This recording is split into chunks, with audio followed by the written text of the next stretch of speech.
Hey guys! Hello and welcome to a controversial episode where we're not going into YNAB today.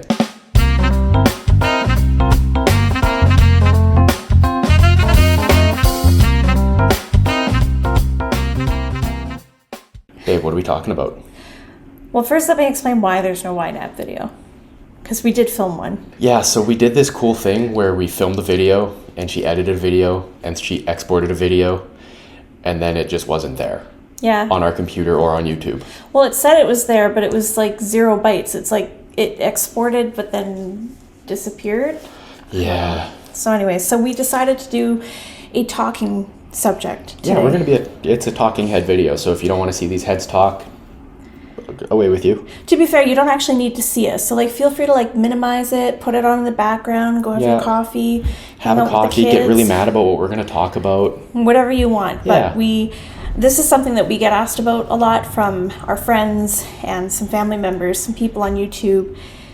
We're complimented all the time on the strength of our marriage and our communication, which, thank you. See, I get to see two sides of the same coin, kind of. With a lot of the guys I work with, we work 12-hour days, we're away from home, we pretty much only have each other to hang out with. Even when we're working, it's not like the bulk of what we're doing is so intense that we have to be really focused on it. So we, have basically 12 hours a day to shoot the shit. So we cover a wide variety of topics. And one thing I hear all the time from the guys I work with, particularly about finances, is, she has her money, I have my money. Wouldn't trust that fucking bitch with my money. I want to do what I want to do when I want to do it. Which, first off, if you wouldn't trust her with your money, why are you married? And another thing I hear, because people just assume that I'm going to get divorced at some point because I'm a tradesman, and everyone knows that every good tradesman has at least one marriage under his belt. Yes. Aside from the one he's currently on. And I've told several guys, I don't plan on getting married, or getting married, I'm getting divorced. Too late, sucker. Yeah. Darn. That ship has sailed. Yeah. But I tell them I don't plan on getting divorced, and the response is universally, fuck, why didn't I think of that? And I think it's taken a little bit out of context, because I had no intention of getting married ever. I've seen too many marriages fail with people at work, people in my own family. It just wasn't something that appealed to me. So when I found somebody that I thought maybe I wanted to marry, I made damn sure that she was the right girl to be my wife from now until forever. And that included meshing on our finances, communication, all stuff we're going to talk about later. But that's pretty much the impetus for this video. Now, just to clarify, we are going to talk about more specifically about how we handle our finances as a married couple. Just a caveat or a disclaimer to this, there are married couples out there who handle their finances separately and they manage it really well. And so if you're one of those people, this video is not meant to offend you. We're not trying to tell you you're doing it wrong. It's just, this is what works for us. This is what makes sense. Really what we wanted to touch on is because aside from all the negativity we hear from the outside world, we hear a lot of people comment and compliment us on the way we do things and how we've achieved that. So that's kind of what this video is, with the soundtrack in the background. Yeah, if you hear a kid crying, I think we might have woken her up. Yeah. Cody's got a very deep cadence when he talks, and so it doesn't really filter, the noise machine doesn't really filter him out. Sorry, that's my bad. She's also been teething and not sleeping well, so... Poor Munkin. We'll talk through this and give it a few minutes and see how she does. But usually she puts herself back to bed. She'll wake up, scream for a while, and then from one breath to the next, she's asleep again. So the first point that we really want to talk about, and it's kind of what's built the foundation that's allowed us to have good finances, and I would say it's actually two things. It's communication, and it's the us versus the world mindset. You can't communicate effectively about your finances until you can communicate effectively. Yes. And one of the biggest ways we cultivated that was by doing, and it's going to sound silly, but was weekly relationship meetings. Yeah, we hear a lot of people, when we mention that to them as well, if we're really in love, it should be easy. It should just come naturally. Yeah. No, if you're really in love, you'll do the work to be intentional about it and create that regardless of what is or isn't there in the first place. Yeah. And the way we did that was with a weekly relationship meeting that we treated a lot like a business meeting. We had sort of an agenda of stuff we wanted to talk about while we were there. Now, it was set up as date night, so we'd dress up a little bit for each other, and typically we'd go out for dinner and then maybe a movie. And so it was still like date night, but we would make sure that every time we sat down for that meal at the restaurant, we would take time, and usually before our food got there, and we would take time to... Yeah, this isn't something that has to be like a half-day affair, a full-day affair, an entire weekend. It was usually like 20 to 30 minutes, I would say. Like 20 to 30 minutes. And we would... So there's a few things that we would do.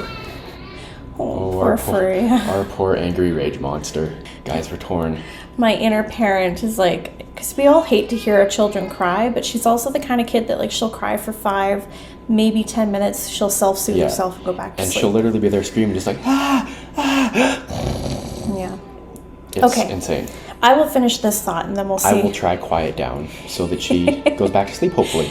So it was 20 to 30 minutes. And in that first 20 to 30 minutes of sitting down, we would, for one, if there was anything throughout the week that irritated us or set us off or was a trigger for us or we felt offended by something or whatever the case may be, we would never blow up at each other in the moment. We would take that time to think, is this really important to me or am I overreacting? Why is it important to me and what could my partner have done differently? And then when we sat down for that meeting, we would then bring it up.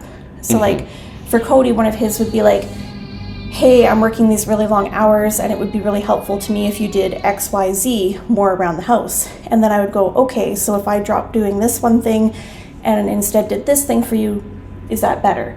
Right? Because maybe I'm already at my capacity and I'm already doing too much, which now I am. Looking back then, I was not. Yeah.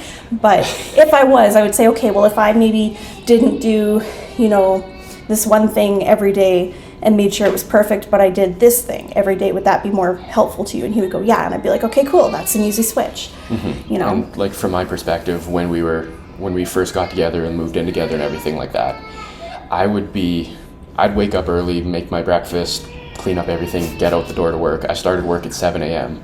She was still asleep at 7 a.m.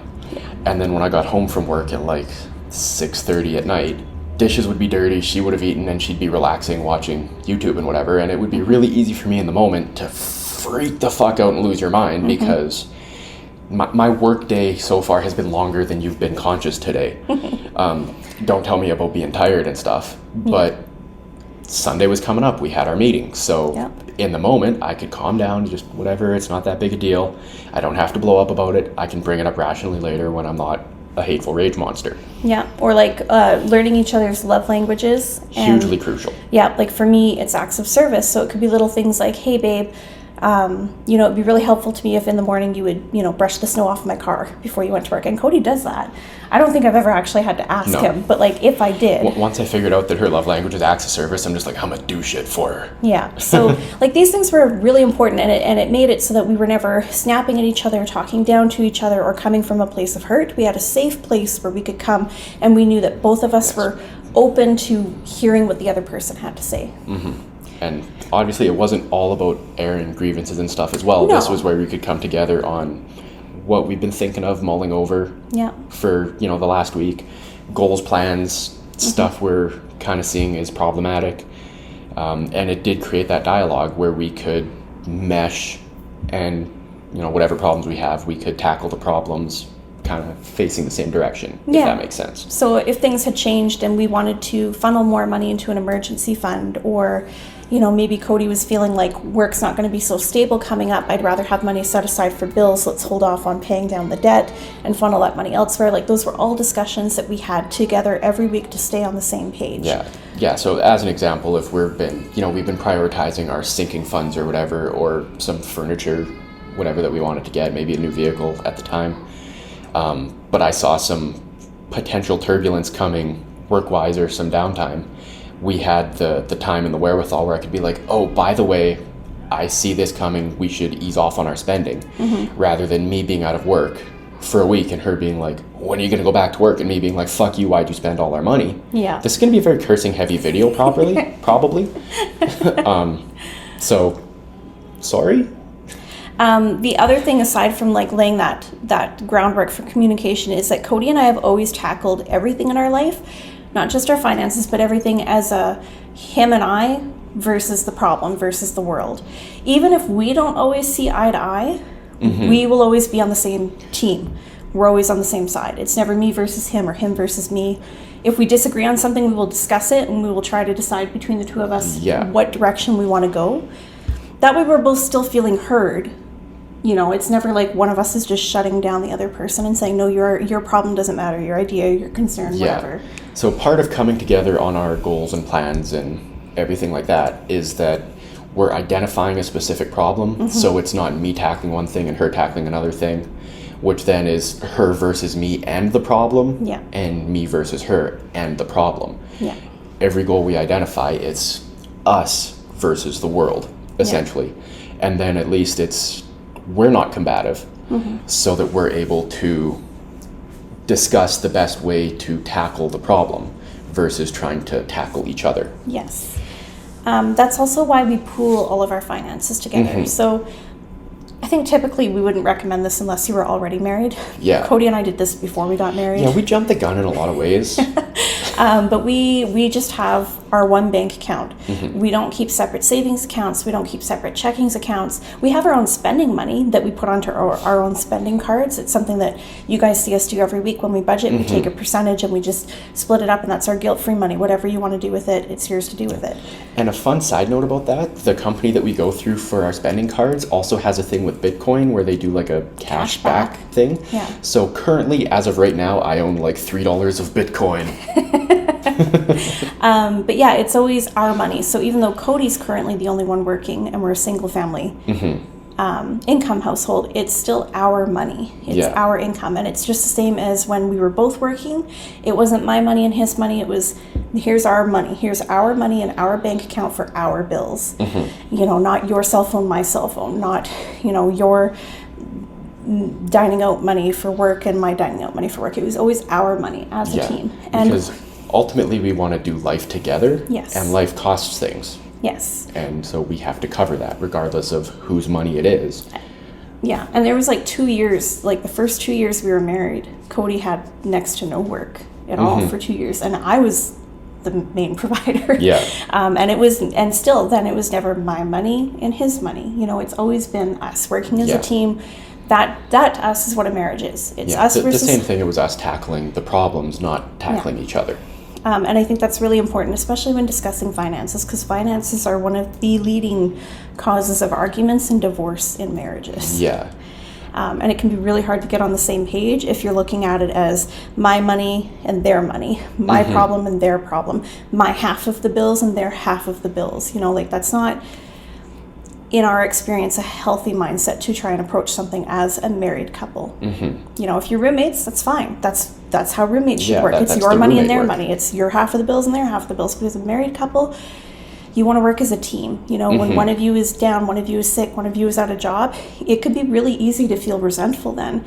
If you're looking at it as my money and their money, oh, well, they can't pay their half of the bills, so now I have to cover them. That's not always the case. Again, there are people who divide their finances and they do fine. They make it work and it works fine for them, but this isn't their video, it's our video. That's right. So we really encourage you guys, if you're not looking at it from that perspective, if you're not already, you know, us versus the world, our money, our problems, like maybe work on that communication and changing that perspective, because you should always be working in unison as a team, even when you've got different goals and perspectives. And Cody and I will always try to make room in our budget for each other's individual goals as well, because we have different hobbies and different interests. Different hobbies, different interests. And we want to honor that. It's not like... Right, that's not a touchscreen. Sorry about fingerprints, babe. That's okay. It's not like one of us is right and the other one's wrong. You know, there's not a winner and a loser. And Cody actually wrote about this in a blog post. Yes, we're going to link the blog post somewhere. In the description below. It's a much more coherent, concise version of kind of what we're babbling right now. But the big thing with another reason it's important to have Val and I versus a problem instead of us versus each other is that when you have one person versus another person, one of them is going to lose. And frequently the way you can win an argument is physical intimidation, force of personality, larger vocabulary, preloaded statistics. There's tons of ways to win an argument even if your idea is not the best one, which means you will frequently lose the argument, which means... You know, for an example, Valerie's very smart. She's very good with statistics. She can argue me under the table any day of the week. I don't know about that. She's always the winner. Congratulations, which makes me the loser, which makes her a loser because she can't do any better than this fucking guy. And that's not good for anybody. That creates a No. ton of resentment and, preloaded stress on a relationship anyway. So Yeah. we try to make it us versus the problem so that either we're winning or we're on the verge of winning. Yes. Or working on winning. And again, I want to reiterate, this doesn't mean that you're always going to agree with your partner Yeah. on what they're saying or what they want to prioritize. Again, Cody and I tell people all the time, we have disagreements. We don't always see eye to eye. There's some things about us that are fundamentally different. Yes. But we never are disrespectful to each other. We don't yell at each other. We don't call each other names. We don't fight. Disagreement and different points of views and even butting heads in any relationship is a healthy thing, because if you're not disagreeing at some point, I don't think you're communicating enough, because you're different people. That's going to be normal. It doesn't make you a bad partner to disagree with your partner. But it's important to communicate through that and not fight through it. Yes, don't fight through it. Don't belittle the other person. Again, it's not me versus her. It's us taking different approaches to solve the same problem. And the other important thing to remember that is, like, once you agree on a course of action, whether that's the one you wanted to do, they wanted to do, some blend of the two, or something else entirely, that's the path you've chosen to take. Don't be resentful of it, and tackle it like you're supposed to. Yeah. Basically, I mean, it's like driving a car. If one thinks you should go left, one thinks you should go right, pick a course, and then you're not going to, whip a shitty in the middle of the highway because I want it to go this way instead of that way. Yeah. You're going to keep going until the next time you see that it makes sense to change course if you have to. And more often than not, especially when you start out, if you're new to trying to budget finance together as a couple, more often than not, neither of you are going to get your way. And that's okay too. It should be, like for Cody and I, again, it's always listening to each other, honoring and respecting what each of our priorities are, and then trying to find some common ground there. So there might be one thing that I get and one thing Cody gets, and then we have to kind of leave the other stuff. It might turn out on a specific goal that neither of us gets anything we want because, like, we can just barely make rent this month, or whatever the case may be. Yeah, or we might have, like when I wanted to move into the trailer, which did wind up being something that we both wanted to do. But in the beginning, I was like, okay, let's sell everything right now and let's just jump the gun and move out. She's very excited to do things like I'm that. very She impulsive. gets after it real quick. Yeah, I'm very, very impulsive. Cody keeps me grounded. So he was the one who was kind of like, well, no, I think we should save up a bit of money, make sure that we can buy the trailer in cash, make sure we have work lined up. Like, Cody was more of the person of trying to, he was hearing me and he was hearing this is what I want to do, but he was not on board with the let's do this next month kind of thing. Yeah, because it made sense looking at it budget-wise if you could just snap your fingers and be in that other scenario. Yeah, our monthly burn rate would have been much more streamlined. However, before we could achieve that, we needed a certain amount up front that we did not currently have at the time. Yeah. So we definitely, again, neither of us got our way, but we found common ground. So I wound up waiting while we saved up a little more money. And we still wound up jumping into it much quicker than Cody would have liked, because I was the only one working with a stable job and Cody had no work lined up, and I was still like, that's okay. Trusted the process. Let's just go with it. And I quit my job and we moved into a trailer with no further income after that. And it worked out fine, just FYI. But, again, that's like a big life example of a huge life change, a very differencing perspective. Yeah. And it just, in that situation, it would have been very easy for either of us to blame the other because, you jumped the gun too quickly, or you should have been looking for a job, or you should have had something lined up. Yeah. But ultimately, that was the course we agreed to go on. Yeah. And as a couple. What was there to fight about? I'm a grown, independent, capable individual. Once I agree to do something and decide on the course I'm going to take, that's on me. Yeah. Even if it's not something that I initially thought I wanted to do, I decided to do it, and I have to own that. Yeah, exactly. So I think that kind of sums up. Yeah, I think that covers most of what we wanted to do. And it sounds like Freya's sleeping again, by the way. Yes, so she went back to bed. So again, this is just one of those things where I know this video is kind of rambly and all over the place. Some people are more auditorial. Some people will be fine reading the blog post, and they'll get a lot out of that too. Yeah, I feel like this is probably one of those controversial type things, but also it's something that we get comments and questions on quite a bit, both in our personal life and from you guys as well. So this is that. We hope you guys enjoyed it, got something out of it, or at the very least, maybe you think everything we said was out to whack or out to lunch, out of whack, out to lunch, whatever. I don't know. I'm a dad. I'm exhausted all the time. We would love to hear from you guys. If you want to, what are your guys' thoughts? Down in the comments, like let us know like how you and your spouse handle your finances, or what you think about this approach. Are you more on the side of like, no, it's we keep our money separate, and we have like, because some people have just one joint account where they put some money in for their bills, and then their money is their money.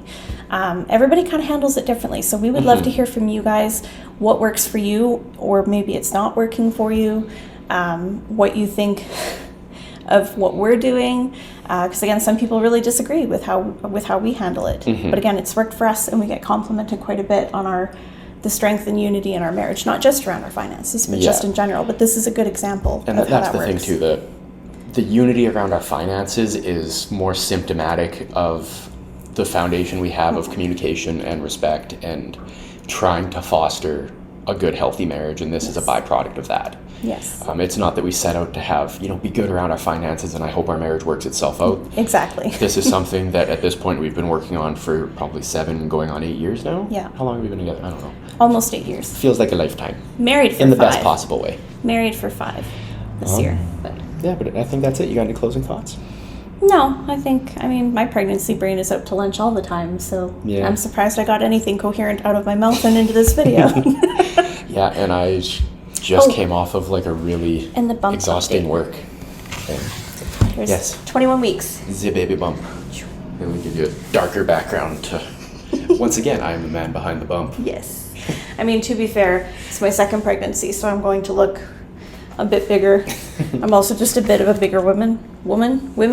See what I mean? Pregnancy brain. She's a larger plural individual. Yes. I identify as Individuals? Women. I don't know. Anyways. This is getting weird, so I think we're going to sign off here. So if you like it, like it. If you don't like it, dislike it twice.